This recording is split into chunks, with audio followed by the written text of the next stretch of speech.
बच्चों, आज हम लोग अर्थशास्त्र का पहला पार्ट पढ़ेंगे। जैसे आपको पहले बताया जा चुका है, कई बार बताया, आपको मालूम भी है कि सामाजिक विषय में चार विषय होते हैं। उसी तरह चौथे विषय का हम लोग पहला पार्ट विकास पढ़ेंगे। अब विकास क्या चीज़ है, किसका विकास, यानी इंसानी शरीर का विकास, सभ्यता का विकास, संस्कृति का विकास। इसको हम इस तरह से समझेंगे, विकास एक सतत चलने वाली प्रक्रिया। विकास एक ऐसी प्रक्रिया जो कभी रुकती नहीं, हर समय हर दिन के साथ कुछ न कुछ इंसान विकास कर रहा है, यानी अपने सीखना यानी प्रगति करता है। जैसे इंसान पहले, आपने कोई इतिहास में पढ़ाया गया कि इंसान पहले जंगलों में रहता था, कंदमूल खाता था, फिर कच्चा मांस खाता था, फिर आग का आविष्कार किया, आग के आविष्कार से भुना हुआ मांस खाने लगा पहले, फिर खेती करने लगा, फिर खेती से अनाज मिलने लगा, अनाज खाने लगा। तो धीरे धीरे इंसान खाना बदोश की ज़िंदगी से मुक्त होकर एक गांव बसाया, गांव में रहने लगा। गांव से फिर कस्बे का विकास किया, कस्बे से फिर शहरों का विकास हुआ, शहरों से आज इंसान महानगरों में रहने लगा। तो ये जो है विकास की पुरानी प्रक्रिया। आज के परिप्रेक्ष्य में अर्थशास्त्र के संबंध में हम विकास की परिभाषा को समझेंगे कि विकास क्या है। विकास का शाब्दिक अर्थ होता है प्रगति, अर्थात किसी भी वस्तु का बढ़ना या विकसित होना या पहले से मजबूत होना विकास कहलाता है। तो शाब्दिक और प्रगति करना, जैसे इंसानी सभ्यता में विकास किया कि आग का आविष्कार हुआ, खेती करना, गांव बने, कस्बा बना, नगर बना, फिर महानगर बने। उसी तरह क्योंकि आगे बढ़ना धीरे धीरे विकसित होता चला गया, इसको विकास कहते हैं। आप इस तरह से भी समझ सकते हैं, जैसे आपकी टेक्नोलॉजी में ही पहले लैंडलाइन फ़ोन हुआ करता था, फिर मोबाइल फ़ोन आया जो पहले कीपैड होते थे। तो उस पर सिर्फ इंसान एक दूसरे से बातचीत ही करता था। लेकिन अब क्या है, स्मार्टफोन आ गया, तो ये संचार के क्षेत्र में एक तरह का विकास है। स्मार्टफोन का हम लोग फ़ायदा क्या देख रहे हैं कि आज कोरोना जैसी जो महामारी आई हुई है, महामारी सब देश लॉकडाउन है, फिर भी आप एक दूसरे से रूबरू होकर के पढ़ाई से जुड़ रहे हैं और पढ़ाई कर रहे हैं। तो ये भी क्या है, एक विकास का एक उदाहरण है कि कैसे, मतलब ये आपका संचार क्रांति में कैसे कैसे ये विकास हुआ। ये विकास का उदाहरण है लैंडलाइन, फिर वो मोबाइल, फिर मोबाइल से स्मार्टफोन। अब यह विकास क्या वादा करता है, अर्थशास्त्र की दृष्टि से देखा जाए तो विकास क्या वादा करता है। विभिन्न व्यक्तियों का लक्ष्य क्या होता है। देखिए, हर व्यक्ति विकास का हर व्यक्ति का लक्ष्य अलग अलग होगा। जैसे भूमिहीन ग्रामीण मजदूर के लिए विकास क्या है, जो गांव में रहता है, जिसके पास ज़मीन नहीं है, तो उसके लिए विकास क्या होगा, काम करने के अधिक दिन मिले और बेहतर मजदूरी मिले। वो सोचेगा, गांव का एक मजदूर है, वो सोचेगा कि हमको रोज़ काम मिले और ठीक ठाक हमको मजदूरी मिल जाए। स्थानीय स्कूल में उसके बच्चों को उत्तम शिक्षा प्रदान करने में सक्षम, जो गाँव का सरकारी स्कूल हो, और उसके साथ कोई सामाजिक भेदभाव ना हो और गांव का वह नेता बन सके। बस समझिए, गांव का जो ग्रामीण मजदूर है वो सोचेगा कि काम हमें अच्छा मिले, हमें रोज़ काम मिल जाए और उसकी मजदूरी मिल जाए और उसके बच्चों को अच्छी शिक्षा मिले और कोई सामाजिक भेदभाव ना हो और गांव का वो नेता बन सके। सामाजिक भेदभाव का मतलब ये है, गाँव जैसे अपना समाज कई स्तरीय बटा होता है, तो जिसमें उसके ऊपर किसी के ऊपर वो भेदभाव ना हो। जैसे हम इसको उदाहरण द्वारा चर्चा करेंगे कि एक उद्योगपति अधिक बिजली पाने के लिए ज़्यादा बांध चाहते हैं, लेकिन बांध बनाने से ज़मीन जलमग्न हो सकती है, उसके आसपास रहने वाले लोगों का जीवन अस्त व्यस्त हो सकता है। अब इसको कहाँ, इस उदाहरण से समझते हैं। उद्योगपति अधिक बिजली पाने के लिए वो चाहेगा कि अधिक से अधिक बांध बने, लेकिन बांध बनने से ज़मीन जलमग्न हो जाएगी अगर बांध टूटे जो, और आसपास के लोगों का जब बाढ़ आएगी तो आसपास के लोगों का जीवन अस्त व्यस्त हो सकता है।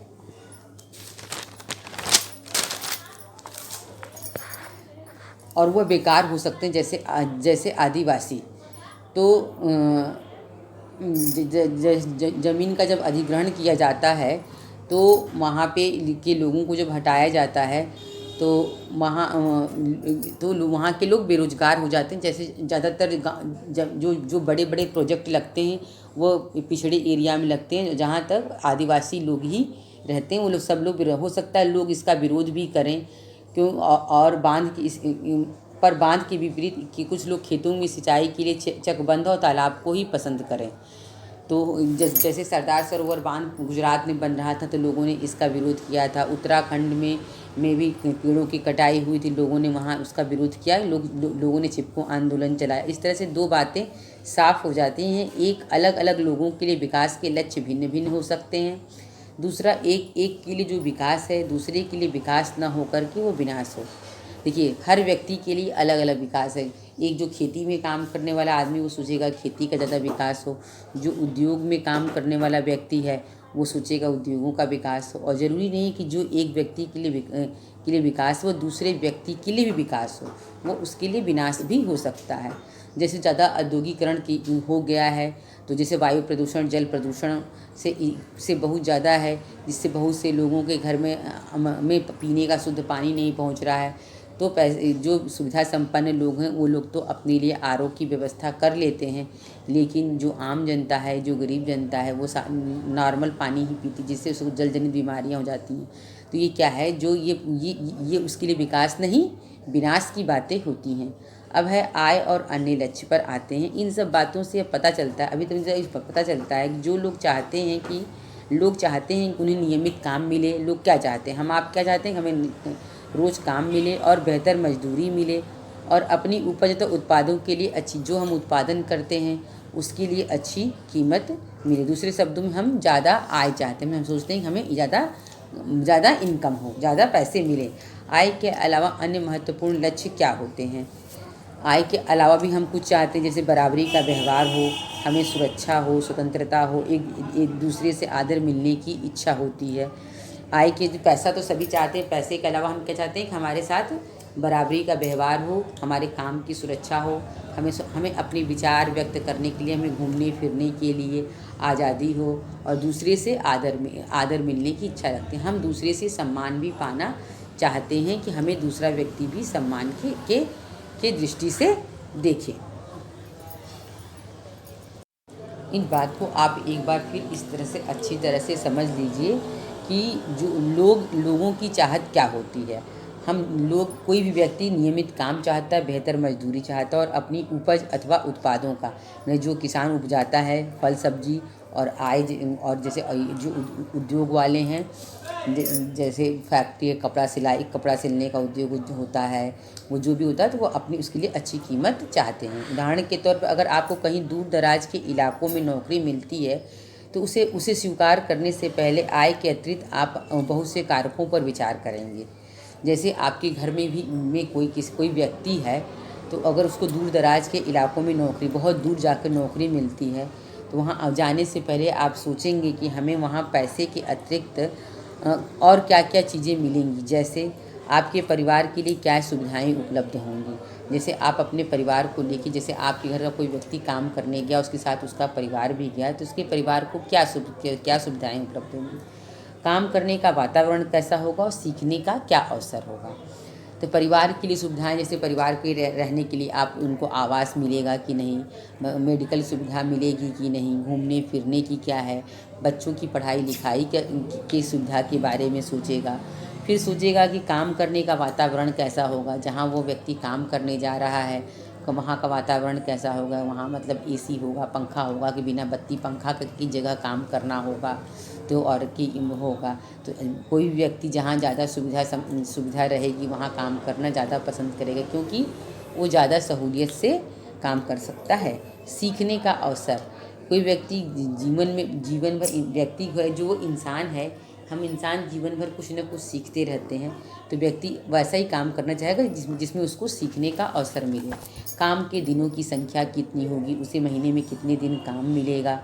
नौकरी की सुरक्षा क्या होगी, काम के घंटों का समय कितना होगा और अवकाश के दिनों की संख्या क्या होगी, इस पर वो विचार करेगा। नौकरी की सुरक्षा, जैसे मान लीजिए किसी व्यक्ति को नौकरी की सुरक्षा का मतलब है किसी व्यक्ति को प्रतिदिन काम मिल रहा है, उसको प्रतिदिन काम मिलने की गारंटी है, लेकिन मजदूरी उसको 250 रुपये ही मिल रही है। लेकिन पता चला कहीं उसको काम का ऑफ़र मिला है, लेकिन वहाँ 300 रुपये प्रतिदिन मिल रहा है, लेकिन इस बात की गारंटी नहीं है कि वहाँ 300 दिन काम मिलेगा। तो वो उस 300 रुपये वाली नौकरी की जगह वो 250 रुपये वाली नौकरी करना ही ज़्यादा पसंद करेगा, क्योंकि वहाँ उसकी नौकरी की सुरक्षा है। काम का के घंटों का समय कितना होगा। कहीं कहीं व्यक्ति को 8 घंटे काम करने, कहीं कहीं सुनने में आता है कि 16 घंटे 18 घंटे लोगों से काम लिया जाता है। तो वो व्यक्ति, कोई भी व्यक्ति एक दिन 16 घंटे 18 घंटे काम कर सकता है, लेकिन अगर महीने के 30 दिन काम करने के लिए कहा जाए तो उसका शरीर इसके लिए ये अलाउ नहीं करेगा कि वो कोई व्यक्ति इतने दिन काम कर सके। और नौकरी में उसको अवकाश क्या मिलेगी कि मतलब अवकाश में तो छुट्टियाँ कितने दिन मिलेंगी। अतः लोग मिले जुले लक्ष्य को देखते हैं। इस प्रकार हम लोग कोई भी काम करें तो लोग मिले जुले। इसलिए हम कह सकते हैं कि लोगों के लिए विकास का लक्ष्य केवल एक बेहतर आय ही नहीं होता, बल्कि जीवन के अन्य महत्वपूर्ण चीज़ों पर के बारे में भी होता है। अब हम आते हैं राष्ट्रीय विकास के बारे में आपको बताएंगे। राष्ट्रीय विकास, राष्ट्र क्या है? हमारा देश है। देश का राष्ट्रीय विकास, देश का विकास कैसा होना चाहिए? तो इसमें सभी लोगों को के विचार अलग अलग होंगे। कोई चाहेगा कि हमारे देश में उद्योगों का विकास हो, कोई चाहेगा कृषि का विकास हो, कोई चाहेगा कि भारी लघु उद्योग ग्रामीण आधारित अर्थव्यवस्था हो, कोई शहरी आधारित अर्थव्यवस्था चाहेगा। तो सभी के हम इन सभी के विचारों को महत्व तो दिया जा सकता है, और यदि परस्पर विरोधी है तो विरोधी विचार है तो इस पर निर्णय कैसे लिया जाए। जैसे बहुत सी जनता ने कहा कि ग्रामीण अर्थव्यवस्था लघु उद्योग होने चाहिए। कुछ लोगों का मत है कि नहीं, बड़े बड़े पैमाने पर उद्योग लगने चाहिए। इन विरोधी विचारों में निर्णय कैसे लिया जाए, ये भी एक समस्या है। सभी के लिए न्यायपूर्ण और स्पष्ट सही राह क्या होगी, और सभी के लिए ऐसा विकास करना जिसमें सभी के साथ न्याय हो, इसके लिए स्पष्ट रास्ता तय करना बड़ी बात होगी। हमें यह भी सोचना होगा क्या कार्य करने का कोई और बेहतर तरीका है, और हमें ये भी सोचना होगा कि विकास करने के लिए इससे बेहतर क्या तरीका है। क्या हम इस विचार से बहुत लोगों को लाभ होगा या कुछ को ही होगा। जिस विकास के जिस मॉडल को हम अपनाने जा रहे हैं उससे क्या बहुत लोगों को लाभ होगा या कुछ को ही लाभ होगा। राष्ट्रीय विकास का इन सब प्रश्नों पर विचार करना ही है। राष्ट्रीय विकास का अभिप्राय मतलब राष्ट्रीय विकास इन सब प्रश्नों पर विचार किए बिना नहीं हो सकता। इन सब प्रश्नों को हम जब तक नहीं समझेंगे, क्योंकि देश है, कोई भी देश, कोई भी राष्ट्र वहाँ रहने वाले लोगों के से ही बनता है, और वहाँ के लोगों के रहने वाली महत्वाकांक्षाओं के आधार पर ही उस देश का विकास करना चाहिए। तभी वो देश विकसित विकास की ओर अग्रसर होगा, और वहाँ पे लोग